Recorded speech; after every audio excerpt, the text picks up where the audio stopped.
Dito isso,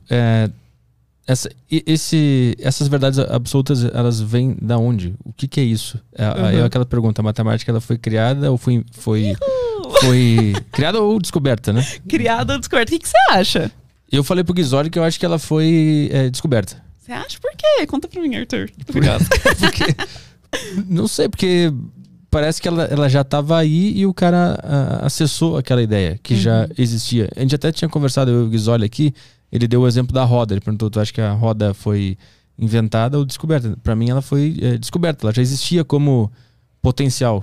Ela já existia como possibilidade no mundo das ideias.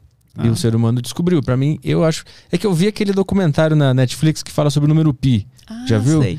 E aí eu vi aquilo e pensei, bom, então a matemática ela simplesmente foi descoberta. A gente entendeu que ela existe. O Guizoli e você estão no mesmo time? Eu acho que... Não, ele disse que ele é do criada. Ele acredita que o ser humano criou. Olha só. Tô desatualizada com os papos com o Guizoli. Eu preciso conversar mais com ele sobre isso. Mas ele não foi tão enfático assim. Ele tava meio que em dúvida. Meio que em dúvida. Acho que o principal é dizer, gente, é igual futebol isso aí, né? Ninguém tem uma resposta certa. É tipo, torce pro time que você quiser, da criada ou da descoberta. O importante é mais a discussão do que chegar numa resposta, né? Eu já fui muito do time descoberta. Assim, muito. Eu defendia demais a descoberta. Hoje eu acho que eu tô defendendo mais a criada. Mas se ela foi criada, a nossa realidade não é toda uma artificialidade, uma grande... uma coisa frágil. Então, eu entendo o seu ponto, mas você acha que se a gente tivesse uma outra realidade... Sei lá, eu acho que a natureza, por exemplo, é uma coisa muito esperta. Tipo, ela quer otimizar, ela quer fazer o jeito, por exemplo, o girassol, do melhor jeito para pegar o sol ali e os bichos, as abelhas, quer fazer certinho para poder otimizar o espaço para guardar o mel. Super show. Lógico, teve muita gente que morreu, né? Muito bicho que morreu antes de conseguir chegar nessas coisas, né? Mas eu acho que o que a gente cria pode, de fato, ter uma observação nessas coisas.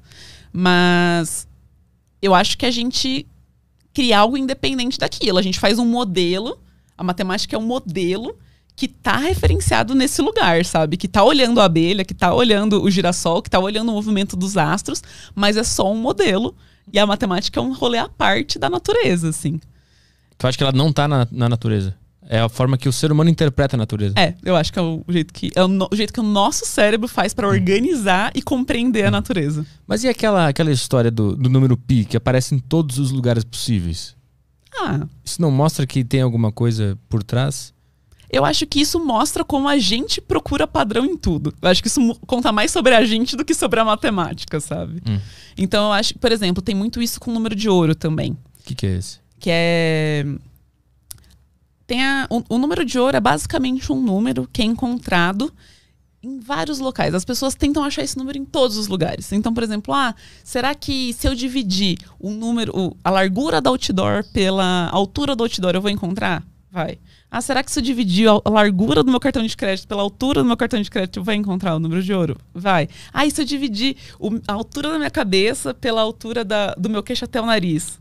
Tem um tanto de gente que vai atrás desse número de ouro em vários lugares, sabe?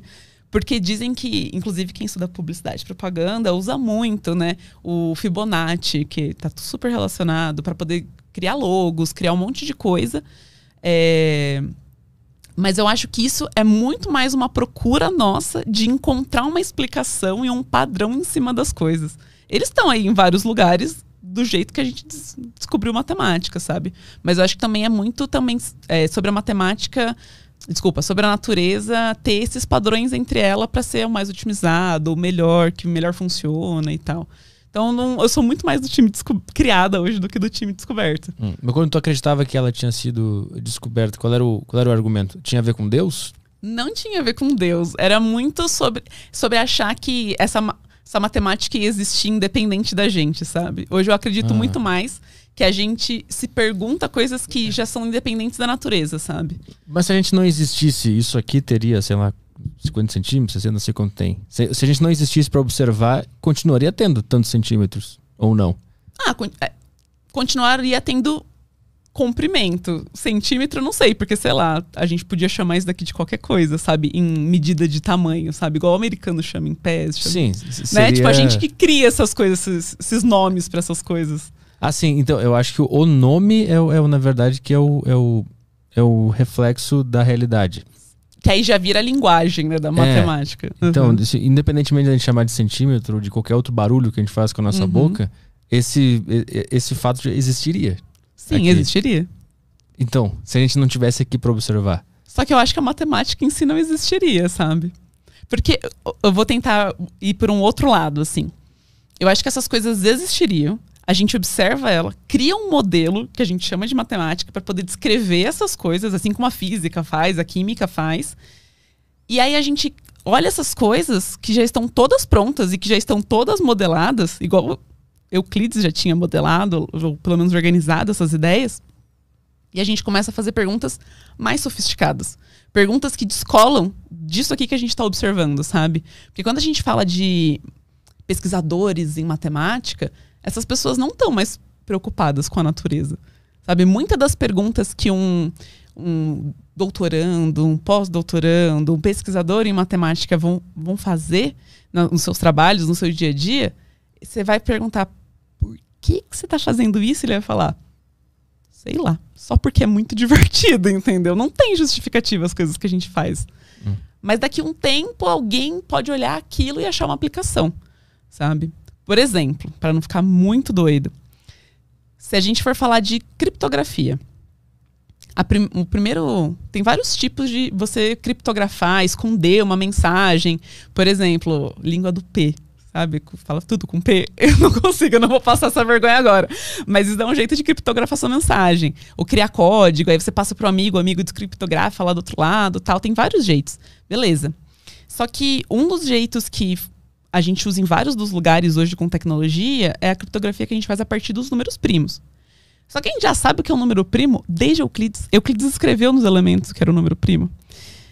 E olha que doido, o Euclides via número não como uma quantidade, ele via como um comprimento.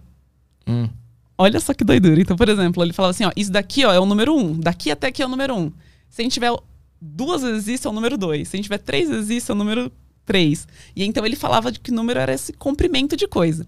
E ele falava que um número era primo ou não quando você conseguia unicamente preencher aquele número com ele mesmo ou com números uns.